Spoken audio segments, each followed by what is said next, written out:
is it about Jason Molina that drives you, inspires you, that runs through your veins and into your own music?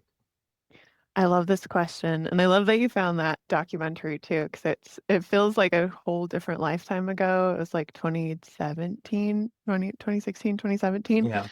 Um, and yeah, I loved getting to play that song. I played Farewell Transmission with the band that was like the band that did the album Strangers with me, and I was like just getting started with playing with a band. I had way too many people in the band. There's like 7 people on stage with me for Oh, that wow. performance. But we got to play Farewell Transmission, which was just so incredibly cool because I've been such a huge Jason Molina fan since I think I learned about him when I was maybe 18 or 19. A good friend of mine in college showed him to me.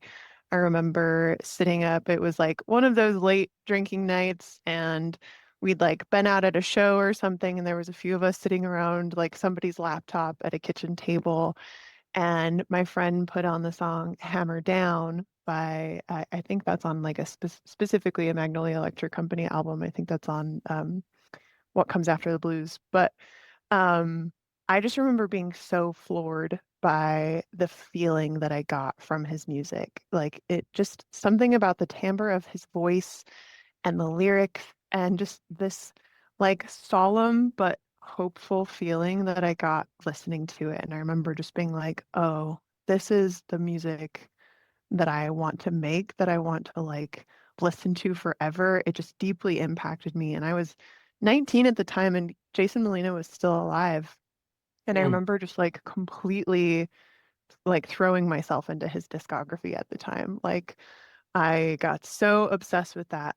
There's like a live album called Trials and Errors that I was Hmm. like, I think was the first one I got on CD, and I listened to it nonstop. There's like the last song on the album, I think it's The Big Beast Goes Into Tonight's the Night by Neil Young, like a cover, and it's like this big incredible performance. And like Jason Molina and Neil Young feel like they're so closely connected, obviously like Neil Young being a huge influence to Jason Molina too. But something about his songwriting when you're like a sad or depressed teenager, I think it can feel so isolating. And like there's something when I think about like myself as a depressed teenager, I think of it as Sure.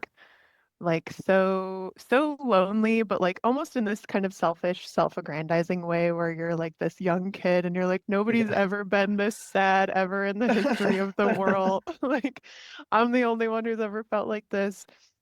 And I listened to a lot of music that like comforted me in that when I was a teenager. I was like really into Elliott Smith and Bright Eyes and Sufjan and Mm. loved so much stuff that like scratched that sad itch for me. But hearing Jason Molina's lyrics was the first time that I felt just this like this devastating sadness, but so tinged with hopefulness.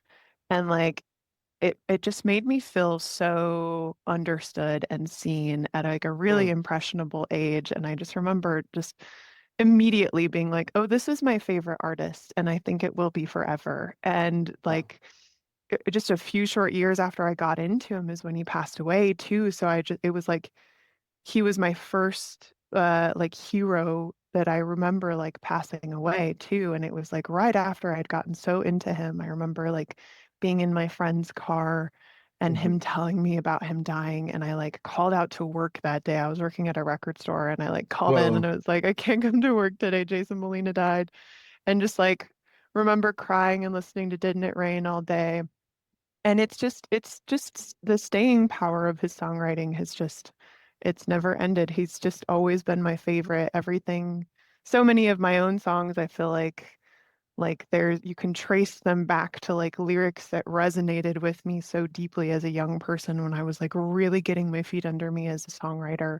Hmm. He's just I just have always loved him so much. There's just something so yeah, sometimes it's hard to explain, but I just love him.